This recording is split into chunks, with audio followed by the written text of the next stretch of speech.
안녕하세요 여러분, 세상돌아보기입니다. 오늘은 25년 7월 6일이고 일요일입니다. 자, 오늘 오후 5시 20분에 어제까지 두 번째 소환 조사를 마치고 만 24시간이 되지 않아서 내란 특검에서 윤석열에 대한 구속영장을 신청했습니다. 자, 그래서 여기에 대해서는 일단은 내란 특검 측에서 공식적으로 나오는 발표 외에는 없지요. 그래서 여러 언론사에서 그 발표 내용을 가지고 조금씩 다른 해석들을 하고 있죠. 그래서 저는 그들 해석에 100% 만족을 못했기 때문에, 제가 다 본 건 아닐 테고 두세 가지 봤습니다만은 100% 만족을 못했기 때문에 제가 드는 생각을 말씀드려 보겠습니다. 여러분 한번 참고하시면 될 것 같습니다. 그래서 첫 번째는 이런 내용이에요. 구속영장을 청구했는데 사실은 다시 부른다 이런 이야기도 있었거든요. 이것이 의미하는 바는 뭐냐, 윤석열이 두 번째 소환 조사를 좀 연기하면서 시간을 버는 듯한 그런 부분이 좀 있었는데, 사실 그 기간에 내란 특검은 상당히 요긴한 수사들을 진행을 했다고 봅니다. 오늘 구속영장이 신청된 사유가 한 3가지 정도 되는데, 그것은 국무회의 관련된 내용, 사후 문서 작성에다가 폐기했던 부분, 그리고 경호처를 동원해서 본인의 체포를 못하게 막은 부분, 이런 것과 관련된 부분인데, 여기에 있어서 확신이 있었다. 왜냐, 윤석열이 자신이 시간을 끄는 동안 추가 관련돼서 경호처도 왔고 국무위원들도 셋 정도 불렀죠. 그 외에 또 여러 가지가 있었겠죠. 그리고 경찰과 공수처, 검찰에서 받은 자료가 있기 때문에, 자, 그걸 가지고 황당한 심정을 가지고 사실관계에 있어서 윤석열한테 오늘 어제 확인을 했다. 근데 윤석열은 대부분 부인했다. 대부분이 아니고 전부 거의 부인했다, 이런 이야기가 흘러나오거든요. 그러면은 특검 입장에서는 바로 구속영장을 신청할 수 있는 명분이 생기는 겁니다.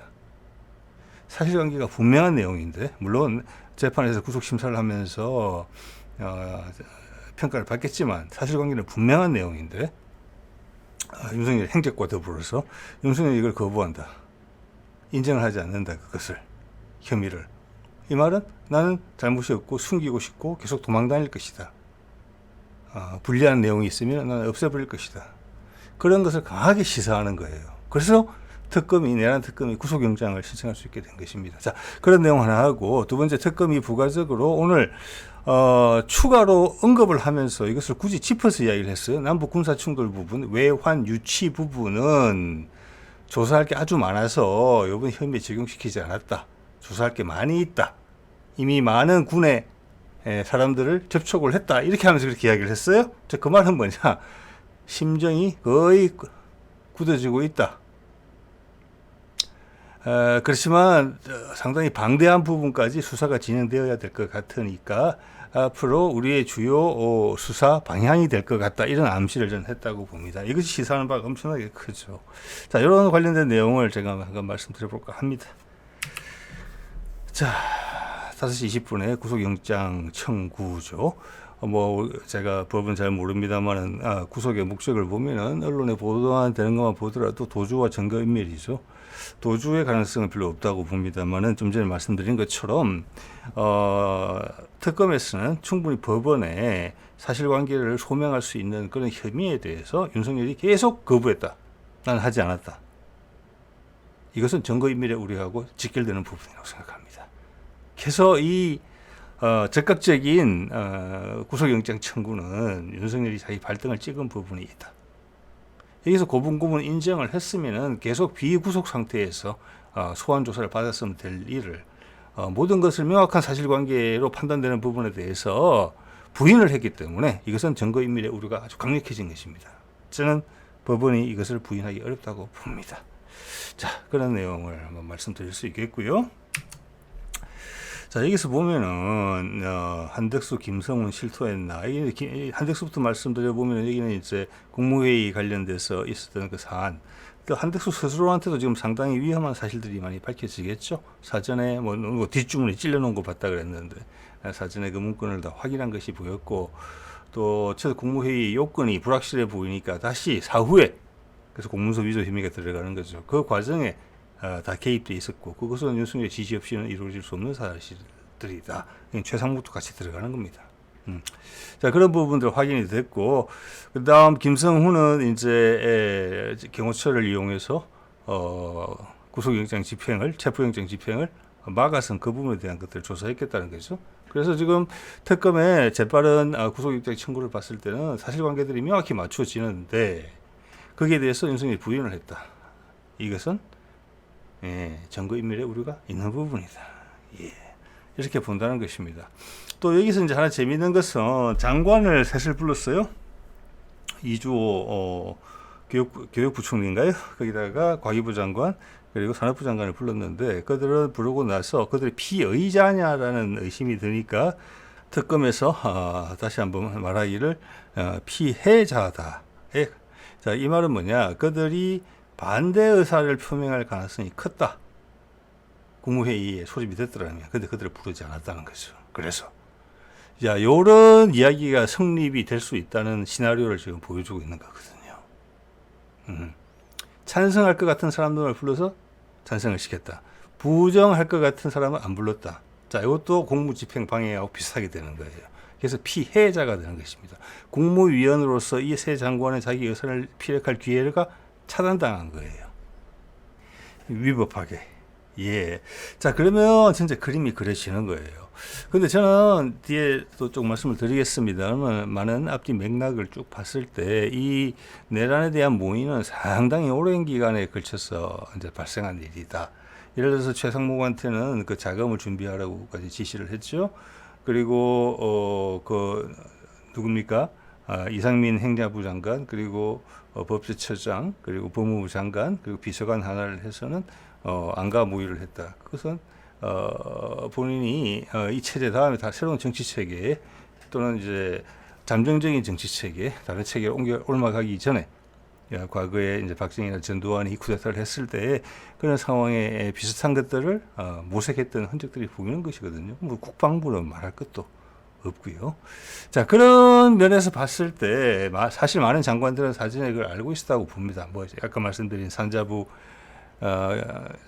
과기부, 교육부 포함해서 그렇지만 그 과정에서 이제 내란 주도실에 세운 계획들이 있었는데 오늘 거기에 대해서 좀 말씀을 드리려는 것이고 외환 유치, 북한에다가 군사적 도발을 계속 유도했던 부분이 그 중에 핵심적인 거겠죠. 그래야지만 계엄령의 요건이 발동되는 거죠. 충족되는 것이기 때문에. 그런데 그런 시도에 대해서 북한이 반응이 없었고 여러 가지 시도가 다 무위로 돌아갔다. 내부 반발까지 포함해서. 자, 그러자 그 중에 있는 몇몇의 장관들은 이거 갖고는 하면 안 된다라는 의사를 강력하게 표명한 것으로 보여요. 예, 이때 처음 듣고 반대 의사를 표명한 게 아니라 이래 갖고는 안 된다. 나머지는 끌려가면서 동의했다는 거예요. 그런 그림이 그려지는 거예요. 예. 자, 그래서 이 정도 이제 그림을 확실하게 제도 생각하는 그림인데 내란 특검에서 생각하지 못할 정리가 안 됐을 리는 전혀 없다고 봅니다. 그 방향성이 맞다면은. 자, 이런 이야기가 나오고 있어요. 자, 특검에서 한 이야기입니다. 외환 관련해서 의혹 관련 혐의는 이번에 포함되지 않았다. 구속영장 청구하는데 이걸 굳이 말할 필요는 저는 없었다고 봅니다. 왜냐? 청구하는 세 가지 항목에 대해서 이야기가 있었고 거기에 외환이 포함되어 있으면 도드라지게 보였을 거거든요. 근데 그걸 굳이 말을 했다. 그러면서 특검이 외환 관련해서는 조사할 양이 많이 남아있다. 군인들도 여러 만났다. 조사했다. 그리고 여기서 언론사에서 MBC죠. 김용현과 노상원의 조사가 필요하다고 판단한 듯하다. 자, 이것은 뭘 의미하는고 하니 이것은 상당히 폭이 넓다라는 것을 의미하는 거예요. 외환 유치 관련 북한의 군사적 도발을 시도했던 부분, 유발시키려고 했던 부분은 큰 부분이다. 내란 특검에 있어서. 지금 윤석열이 이번에 구속 요건이 되는 부분만 정도로 정리를 한다 하면은 이번에도 못 나올 이유는 없었다. 왜 이미 지금 군에서 수많은 제보들이 나오고 언론에 보도를 타고 있지 않습니까? 어제 말씀드린 것처럼 북에 부인기 보낸 거는 무인기 보낸 거는 확실한 거잖아요. 근데 그거보다 더 크다. 왜? 조사할 양이 많이 남아있다고 했기 때문에. 예. 자, 이것은 향후 우리 외교적으로도 남북 관계를 회복시키는 부분, 그리고 우크라이나전이 끝나고 미국과 북한이 종전 협의를 다시 시작하는, 그거는 협의가 시작되면 과거 문재인이 이야기했던 것처럼 금방 진행될 수가 있습니다. 왜 예전에 대부분 다 합의했던 내용이고 윤석열이 또 2, 3년 전에 그 담대한 구상을 통해서 또 한번 정리가 된 바가 있어요. 예산이나 여러 가지 계획이라는 부분에서 이미 다 나와 있다는 것을 확인해 주는 거예요. 미국이 그걸 원하고 있었고 지금 시간이 돼가고 있는 거잖아요. 그 과정에서 남한이 그 전체에 윤석열이라는 대통령을 만나서 그 전체를 확 뒤엎을 수 있는 파격적이고 놀라운 내란을 벌인 거잖아요. 자, 그걸 수습하는 과정에서는 이 사안에 관심이 있는 이해 당사자들, 푸틴, 김정은, 트럼프, 그리고 우리 남쪽이죠. 이 사람들이 서로를 다시 신뢰를 회복하고, 지금 놀랐으니까, 지난 한 반년에 걸쳐서 회복하고 바로 움직일 수 있게 하려면은 이 외환 유치, 북과의 도발 가능성, 세계 전쟁으로까지 이어질 수 있는 최악의 상태에서는 그런 사안에 대해서 명명백백하게 이것을 밝혀내야 되는 부분이 있다는 거예요. 그런 부분이 강조됐기 때문에 굳이 지금 이야기를 덧붙여도 별 필요가 없는 외환 관련 이야기를 특검이 저는 많이 했다 이렇게 보는 겁니다.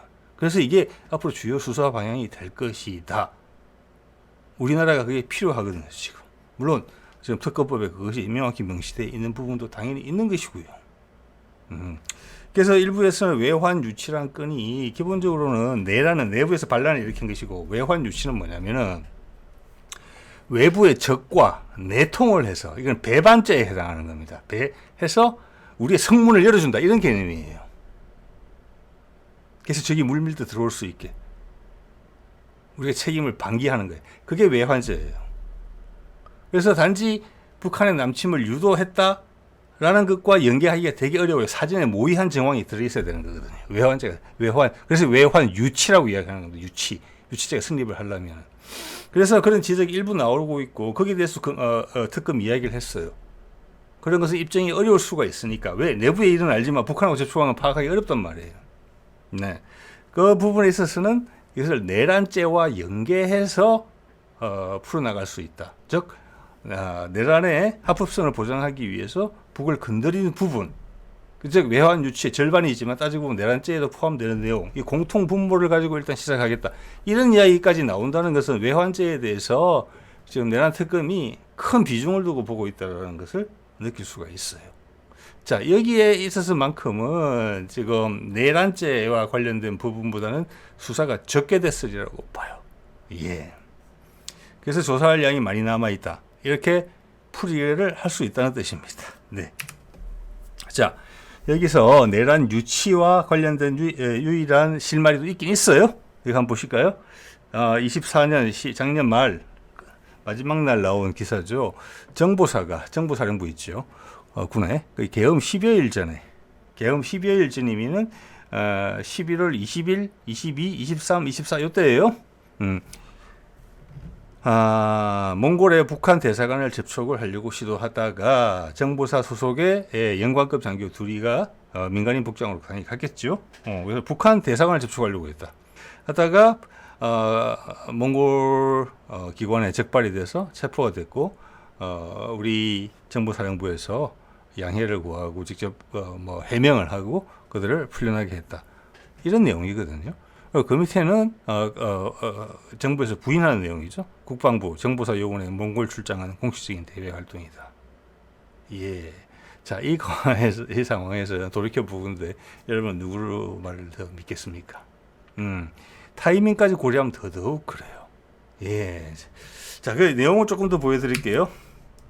자, 이런 거예요. 지금 10월 달에, 10월 1일 날 국군의 날이 갑자기 임시 공휴일이 됐어요. 9월 초에 결정을 해서. 그때부터 바람을 잡은 겁니다. 전 국민의 상무정신을 불러일으켜 세웠잖아요. 그 다음 10월 3일, 10월 9일, 10월 10일 세 차례에 걸쳐서 북한에 무인기를 보냅니다. 평양 상공에 삐라를 뿌렸죠. 시끄럽게 해가지고 자극을 했습니다. 반응이 없었어요. 11월 달에는 몇 차례 보냈는지 모르겠지만 보냈어요. 그렇지만 오늘 자료까지 통합해서 봤을 때는 11월 초중순에 보냈을 가능성이 높아요. 여러 번 보냈다 그러더라도. 자, 그래서 북한이 반응이 없다는 것을 확실히 알았을 거예요. 그리고 그 사이에 미국이 커트 캠벨 국무부 부장관이 와서 강력히 경고를 했음에도 계속 날렸어요. 그래서 미국의 반대 때문에 이걸 안 한 건 아니에요. 시도를 최소한 한 차례 이상 했으니까. 그런데 이것이 북한이 반응이 없으니까 이거 갖고는 안 되겠다. 다른 방법을 강구하자로 넘어간 거예요. 그러면은 10일이나 한 일주일이나 2주일 내에 접촉했다고 볼 수 있는 거예요. 몽골에다가 우리 기관을 보낸 거죠. 첩보원을. 이때 요구한 것은 뭐였을까? 북한하고 만났으면 이것은 옛날 국민의힘 계열에서 한두 번 시도했던 북풍 공작이라고 볼 수 있어요. 북한에다가 대가를 줄 테니까 너희가 우리를 좀 쳐라. 자, 이것은 뭐냐? 이미 윤석열은 이 내란을 일으키기 위해서 간절한 마음이 컸었다는 겁니다. 그래서 강도를 계속 높이고 있었잖아요. 5월 달부터 해가지고 북한이 안 끌려 들어오니까 북한을 유혹하다가 이제는 북한하고 거래를 하려고 했다, 이렇게 볼 수 있는 요인이 있어요. 그래서 이걸 잘 뒤지면은 이것도 제보를 한 거예요. 제가 좀 더 내용을 보여드릴 테니까 이 특검이 모를 리가 없습니다. 예, 지금 군의 분위기는 이미 윤석열의 마음을 저 멀리 버린 지가 오래거든요. 자, 그래서 이것은 외환 유치죄가 성립될 수 있는 부분이다. 시기적으로 봐도 그렇다. 미국 무인기 보내고 여러 차례 미국이 반대도 무릅쓰고는 한다. 그때 이미 결심이 섰다는 겁니다. 내란을 하는 것으로. 미국에서는 감을 잡았을 거예요. 그때가 10월달, 11월달이에요. 초. 11월달에도 추가로 또 보냈다. 미국이 반대하니까 잠시 잠잠했다가 다시 보냈다, 이렇게 볼 수 있어요. 그때부터 완전히 딴 길을 간 거예요. 미국하고는 전혀. 예. 자, 그럼 남한에 있는 미군 부대들도 전부 다 초긴장 상태에 들어갔겠죠. 자, 그런데도 불구하고 북한이 반응을 안 보였다. 그때도 한두 차례 보냈을 가능성이 크고 10월 달에 보냈을 때보다 더 자극적인 행동을 했을 수가 있어요. 11월 달에 보낸 부분에 대해서는 북한이 공식적인 반응이 없습니다. 자, 그래도 안 통하자 몽골에다 첩보원을 보내서 북한을 접촉하려고 했다. 이건 뭐냐? 과거 국민의힘 계열에서 했던, 말씀드린 것처럼 북한과 거래를 하려고 했다는 거죠.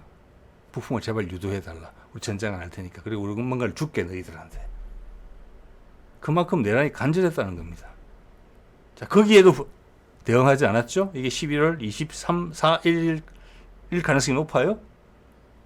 그래서 일주일도 안 돼서 11월 말에 계엄을 하기 3, 4일 전에 합참에다가 이런 요청을 하죠. 북한의 오물풍선 떠나보내는 그 지점에다가 원점 타격을 해라. 폭격을 해라. 그건 북한 땅입니다. 이제 우리가 도발을 하기로 마음먹은 거예요. 자, 그 에스컬레이션 대에 관한 과정이 보이죠. 자, 그러면 합참은 면밀히 감시를 받든지 의사소통을 하고 있든지 그랬을 거예요. 미군이라는 것을 거부한 거죠. 예. 그러면은 윤석열이 숨이 죽어야 돼요. 그 상황에서. 정치적으로는 끝났을지도 몰라요, 그때. 그러니까 무리수를 둬서 11월 3일에 술김에 했든지 어떤지 간에 한 거예요. 그래서 그 계획은 국무위원회가 다 알고 있었던 거예요, 사실은. 그런데 이 정도 하면은 대통령이 포기를 해야 되는데 윤석열이 포기를 안 하니까 거기서 이탈자가 여러 있었다. 그 국무회의에 안 불렀다. 이렇게 된 거예요. 결국 이런 파국을 맞았다. 이런 상황에 도달했죠. 조기 대선이 발생했고 대통령이 바뀌게 된 거잖아요. 네. 자, 당연히 그때 미국은 어떤 정치적 방식을 통해서 정권 교체를 윤석열을 궁지로 몰 생각을 분명히 했을 겁니다. 윤석열을 모를 리가 없죠. 지난번에 담대한 구상 때 또 보면 낸시 펠로시를 안 만나주고 버티다가 일주일 동안 두드려 맞은 적이 있습니다. 벌써 두 번째예요. 이제 더 큰 사안이잖아요. 그러자 이미 돌아서기로 마음을 먹었고 승부를 걸기로 마음 먹었기 때문에 자신을 대체할 수 있는 정치 세력, 자기 내부로서는 한동훈, 저쪽에서는 이재명을 체포해서 북한의 소행인 것처럼 해서 살해하려고 했잖아요. 암살하려고 시도한 거잖아요. 그래서 부족한 비상계엄의 명분을 거꾸로라도 사후적으로도 채우려고 한 거잖아요. 지금 뭐 사후적으로 하려는 거 많아요? 이건 뭔 말이냐 하면은 그만큼 윤석열이 초조해 있었다는 겁니다. 일부 국무위원들이 이탈할 정도로. 전혀 계엄령을 해서는 안 될 상황인데도 억지 춘향식으로 꽤 맞춰서 하려고 했던 거예요. 사후 계엄 포고령, 그리고 불법적인 계엄을 발표해 놓고 자기 신의 정적들을 잡아서, 즉 미국이 힘을 실을 수 있는 정적들이죠. 자신을 대체할 수 있는, 내부에서 대체할 수 있는, 외부에서 대체할 수 있는 그런 세력들을 싹 몰아내고 감정적으로 승부했죠. 전공의들까지 정부 좌파 세력으로 몰아서 처단한다고까지 했죠. 흥분한 거죠. 엄청나게. 그렇기 때문에 지금 쭉 얼개를 맞춰보면은 그가 단계적으로 이 내란을 시도하기 위해서 추진해왔던 많은 일들이 무력해지면서 미국의 압박이 들어왔기 때문에 흥분했다. 결과적으로는 끝에는 이성을 잃었다. 그래서 미국은 그 과정을 다 보고 있었다. 그렇기 때문에 김어준한테 전화를 해서 피해라. 이런 사람들을 죽이려고 한다. 그 대부분 일치하잖아요. 심지어 미군도 공격하려고 했다. 북한의 소행이 것처럼 해서 드론 공격을 통해서 그 드론이 어제 소개드렸던 카이에서 주문해서 배달했다는 AD한테 배달했다는 그 시끄러운 MBC에서는 불량 드론이라고 얘기하던데 그걸 이용하려고 했을 수 있어요. 북한 드론이 그러니까. 그걸 미국이 다 알고 있었던 거죠. 그래서 김어준한테 이야기를 해서 도망가라고 이야기한 것입니다. 그리고 한동훈한테도 전화를 해서 도망가라고 이야기를 한 것입니다. 당연히 민주당에도 전화했겠죠. 미국이. 예전에는 짐작만 했었습니다만은 그리고 김어준도 미국 대사관으로 그 대사관으로 피신해라 했을 때 김어준은 나는 내가 알아서 도망가겠다. 그 대사관이 어디냐? 저는 거의 확실합니다. 미국 대사관입니다. 우리 일거수일투족을 그렇게 알 수 있는 곳은 미국밖에 없거든요. 합참을 통해서도 알 수 있는 것이고. 자, 그런 상황이 훨씬 더 입체적으로 보여요. 미친 짓을 한 거다, 결과적으로는. 네. 자, 일단은 외환 유치와 직접적으로 상관이 있어 보이는 정보사, 몽골에서 잡힌 거, 이거 기사 내용을 잠깐 볼게요. 유용한 부분이 있어요. 자, 이게 보면은 이제 이걸 하는 과정에서 경찰이 확보한 노상원 전 정보사령관 수첩에서도 NL 북한 공격 유도라는 메모가 발견됐다. 이것은 이미 5월, 6월 달 경에 많이 나왔던 내용이에요.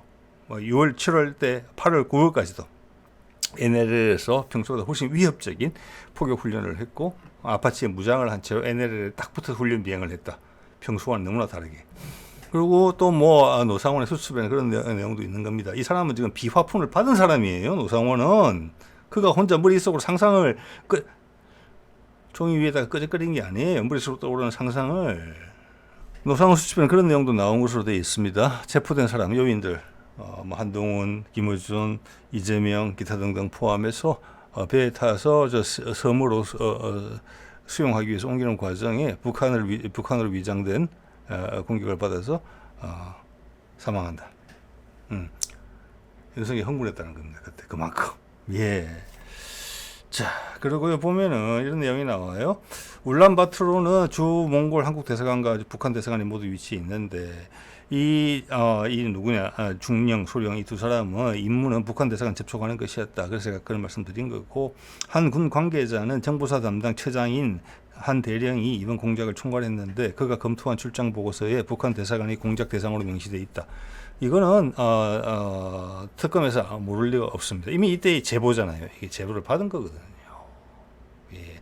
이게 내란 유치와 가장 직접적인 것이고 이것을 계속 입체적으로 봐야 된다고 제가 계속 의견을 드리고 있는 겁니다. 자, 그렇게 봤더니 내란 당시에 윤석열이 얼마나 구속으로 몰렸으면 초조했을까. 그래서 이런 희한한 포고령을 발동하면서 앞뒤 안 되는 일을 벌였구나. 모든 것을 사후로서 다 땜빵할 수 있다고 자기 합리화를 미친 듯이 시도하던 그런 상황으로 내몰렸구나. 예. 자, 이게 보면은 이 두 첩보원의 목적은 북한 대사관과 연락선을 만드는 것이고 이 내용을 검토하면 나올 것이라고 봅니다. 북한한테 뭘 요구했는지 지금 상황으로 봐서는 이래 해도 안 되고 저래 해도 안 되고 북한이 전혀 반응을 안 보여주니까 북한한테 북풍을 요청했다. 거래를 시도했다. 이게 시나리오 첫 번째로 떠오르는 부분입니다. 아닐 수도 있습니다. 그런데 이들이 몽골 정부 쪽 관계자를 만나는 과정에서 소개를 시켜달라고 하는 과정에서 몽골 정보기관에 노출이 됐다. 그 다음 저는 의심을 하는 부분이 이 부분입니다. 몽골 정보기관은 이들이 여행 비수기인, 즉 이것은 이 사람들이 여행객을 로 변장을 해서 왔다는 걸 알 수 있어요. 군인 신분이지만 군인을 내세운 건 당연히 아니에요. 그래서 첩보원이죠. 스파이. 한겨울에 관광 비자로 들어온 뒤에 입국 목적과 무관한 정부 인사 등을 빈번히 만나고 다니는 것을 수상히 여겨 이들을 체포했다고 한다. 물론 그래도 보면 국정원 직원이 태국에서 우리 비행기 보러 오는 사람들을 호텔방 뒤지다가 걸린 적도 있고 그런 바보 같은 스파이들도 있긴 한데 제가 봐서 이것은 너무나 이걸 그대로 액면 그대로 믿어주기는 좀 그렇다. 여러분 그거 아실 겁니다. 옛날에 우리 70년대, 80년대 이때만 해도 간첩선 사건 종종 있었어요. 해변에서 뭐 상륙한 간첩들을 잡고 또 간첩선도 격침도 시키고 하는 게 있는데 그 뒤에 내용을 다 보면은 우리나라 내부에 암약하고 있던 고정 간첩들이 잡혀서 그 접선에 대한 정보가 흘러나왔기 때문에 그 예상 지역에서 대기하고 있다가 그들을 퇴치한 경우가 대부분이에요. 그렇지 않으면 잘 못 잡는 겁니다. 원래는. 그 당시는. 그래서 저는 이걸 상당히 어설프게 보고요. 평균적인 상식으로 봤을 때 이것은 뭐냐. 미국이 이때까지 따라다니면서 윤석열 정부의 일거수일투족을 보고 있었을 거잖아요. 이게 언제라고 추정됩니까? 11월 24일, 5일로 추정돼요. 아까 나왔지 않습니까? 내란하기 10일 전이라고. 이거 해서 안 되니까 합참에다가 오물풍선 원점 타격하라고 명령까지 내렸던 거잖아요. 합참이 거부했지만. 엄청나게 초조해서 구속으로 몰렸을 때고 이미 미국의 강력한 반대에도 무릅쓰고 북한으로 계속 드론을 보내던 이미 시절이에요. 그것도 북한이 대응을 안 해서 물 건너갔지만.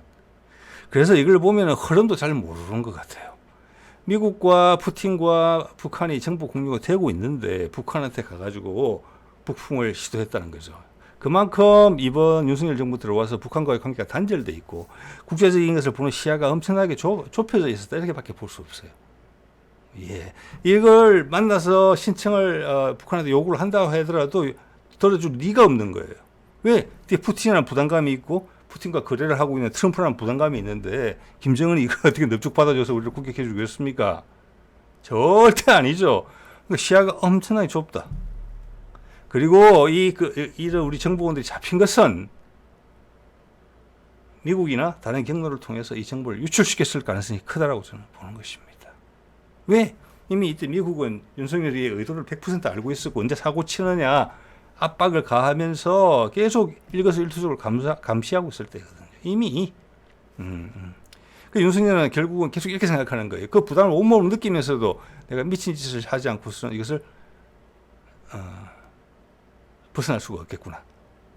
이 작전을 수정해야 되겠다. 이런 생각을 하지 않는 사람이에요. 이번 조사받는 과정에서 여러분 쭉 지켜보셨잖아요. 지난 몇 개월 동안. 사실을 인정하는 걸 보셨습니까? 없지요. 이때도 그랬던 거예요. 이 정도면 타협하고 고개를 숙이고 들어와서 타협점을 찾아야 되는데 진짜 정치적으로 안 그렇다는 거예요.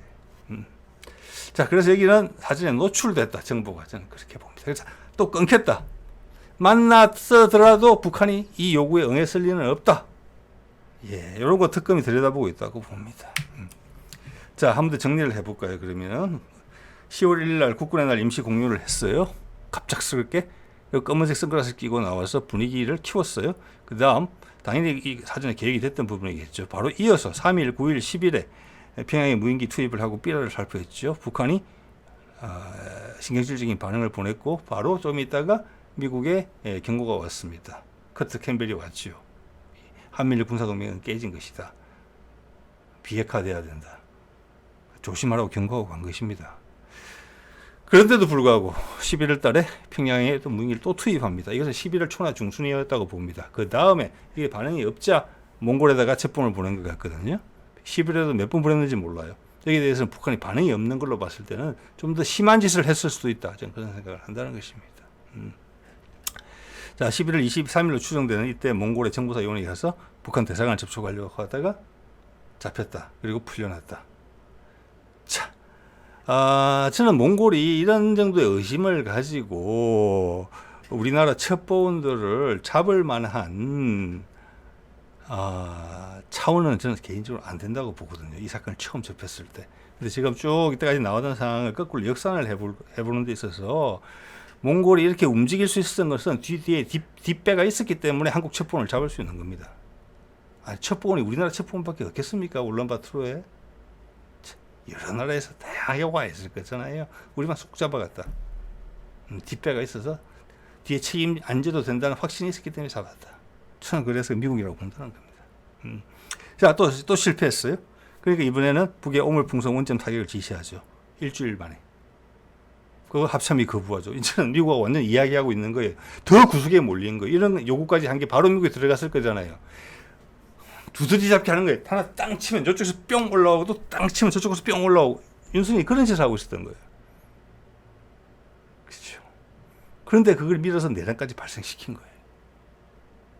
그래도 이건 절대 아니다. 이러면 다 죽는다라고 거기에 초청받지도 못했고 가지도 않았던 사람이 오늘 새 장관인 거예요.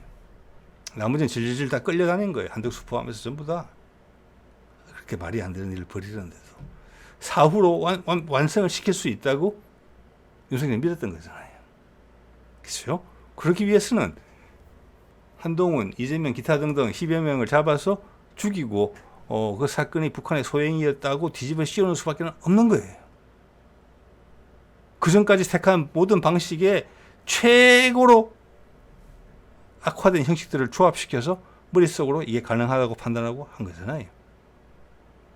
그래서 미국은 전화를 준 겁니다. 그 정보를 입수하자마자 한동훈한테, 김어준한테, 민주당에도 전화했겠죠. 그럼 내란을 발생시킨다. 미국 입장에서 봤으면 이 얼마나 대책 없는 인사인가. 이런 인간이 대명천지에 있을 수가 있나. 이런 생각이 분명히 들었을 겁니다. 예. 자, 그래 놓고 윤석열이 이제 파면, 탄핵 국면으로 들어서자 미국의 주요 인사들이 와서 계속 한국인의 민주주의의 회복력을 믿는다. 계속 이런 말 하고 갔죠. 그겁니다, 여러분. 네. 자, 그런데도 또 어떻게 했습니까? 윤석열은 한덕수까지 내세워서 그를 대통령으로 만들려고 했어요. 그리고 국민의힘은 희한한 짓을 벌이면서 그들 당원들의 뜻을 저버리면서까지 한덕수를 대통령 후보로 만들려고 했어요. 이것은 국민의힘이 추경호와 더불어서 얼마나 내란 사건에 개입됐는지에 대한 단초를 제공하는 사건이라고 봐요. 권성동이 밀어붙여가지고 한덕수를 넣으려고 했을 때. 그래야지만 자기를 지켜줄 수 있으니까. 그럼 어떤 식으로 한덕수를 이기게 만들어서 자신들의 몸통을 지켜내려고 했던 거잖아요. 그 과정 미국이 다 보고 있었겠죠. 예. 자, 이렇게 하면 훨씬 더 전체적인 상황이 적절한 뭐라고 할까 격정과 함께 그들의 심리 상태와 함께 전달돼진다고 봅니다. 어느 정도. 자, 그렇기 때문에 지금 외환 유치권을 잘 파악하는 것은 상당히 중요하다. 그래서 굳이 말을 할 필요가 없는 부분을 오늘 특검이 구속영장 청구하면서 부연을 했다. 즉 이것은 외환 유치 부분이 중요하다. 외환 유치로 엮기가 어렵다면 그것은 외국의 파트너가 있어야 되고 서로 공모를 했다는 것을 증명을 해야 되니까 그게 아니더라도 내란을 하기 위해서 내란의 합법성을 부여하기 위해서 외국에 공격을 유도했다. 즉 내란죄 범위 내에서라도 만지겠다라는 것을 확실하게 했고요. 할 일이 많다라고도 했고 일을 열심히 하고 있다는 걸 보여줬어요. 방향을 명확하게 한 거예요. 그 수사 대상에 대해서 준비해라라고 이야기한 거예요. 이 메시지는 되게 중요해요. 현재 정치권에도 되게 중요하거든요. 현 정부한테도. 당연히 이 조원석 내란 특검의 그 조사 항목대로 하긴 하는 거예요. 근데 이제 관계 개선이 들어가야 되잖아요. 어제 위성락이 미국으로 갔잖아요. 우크라이나 전쟁이 끝나잖아요, 이제. 그러면 트럼프가 김정은을 만나야 돼요. 그 과정에서 공동의 적이 된 게 윤석열이고 그의 책과를 명명백백히 그 이해 당사자들이 다 관심이 있고 얽혀있는 그 부분에 대해서 명명백백히 합법적으로 법정에 세워야 되는 거예요. 낱낱이 밝히고. 그래서 그것이 오히려 마중물 역할을 할 수 있다. 이 다음 스테이지로 넘어가는데 또한 어떤 점에서 중요하냐. 윤석열의 재산을 낱낱이 있는 그대로 다 밝혀서 암살 부분까지 다 나올지 모른다고 저는 생각을 합니다. 그래야만 우리가 한국전쟁 이후로 국민들의 일부의 마음속에 또 강하게 남아있는 레드 컴플렉스라는 부분 또는 그 전쟁으로 인한 내가 가졌던 잠재의식 속에 깔려있는 그 트라우마를 극복하는 계기가 윤석열에 대한 징치를 통해서 전환점 형성될 수 있다. 회복하는 계기가 될 수 있다. 그 다음 정치 외교적으로 마사지하는 부분이 들어가면 된다. 이런 효용 가치가 엄청나게 높은 부분이라는 말씀을 제가 드리는 거예요. 외환 유치권을 조사한다는 게. 그래서 그걸 강조했고 그 신호를 강하게 보냈다라고 봅니다. 미국, 북한, 우리 이재명 정부, 푸틴한테까지 다 전 세상에다가 천명했다고 봅니다. 저는. 구속영장이 중요한 게 아니고 구속영장은 당연히 발부되리라고 봅니다. 예. 자, 오늘 이 정도 말씀드리겠습니다.